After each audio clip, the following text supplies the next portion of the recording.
બનાસ ડેરીના letter pad ઉપર એક કાર્યક્રમ રાખવાની મંજૂરી એસપી જોડે માંગવામાં આવી, કલેક્ટર જોડે. પ્રશ્ન એ છે કે બનાસ ડેરીને એ પોલીસ પરેડ ગ્રાઉન્ડ ઉપર પરમિશન માંગવાની જરૂર શું?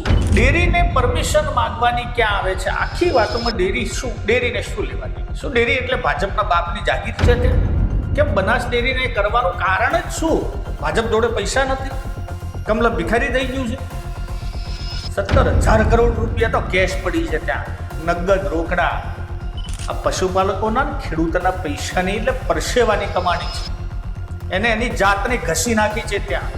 સવારથી સાંજ સુધી આપણો મજૂરી કરે, 2 ટક દૂધ ભરાવે દાઢમાં, અને એના માટેના ત્યારે તમે સીએમ કરો છો. એ પહેલા હું જોવો યાર.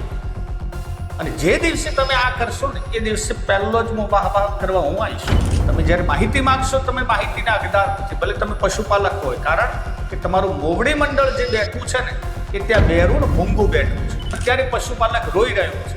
બનાસદારના પણ તમે જુઓ કે જે ભાવ 600-700 રૂપિયા હતા, અત્યારે 1600 રૂપિયાના આસપાસ પહોંચી ગયા. ગાયોની પૂજા કરતા હતા, રામ ભગવાનની જીવનગાથા ચાલતી હતી, અને સીધું ઉલડીને હવે નરેન્દ્ર મોદી ભગવાન થઈ ગયા એટલે કલ્કી અવતાર તમારા 10માં થઈ ગયા કે 11માં થશે.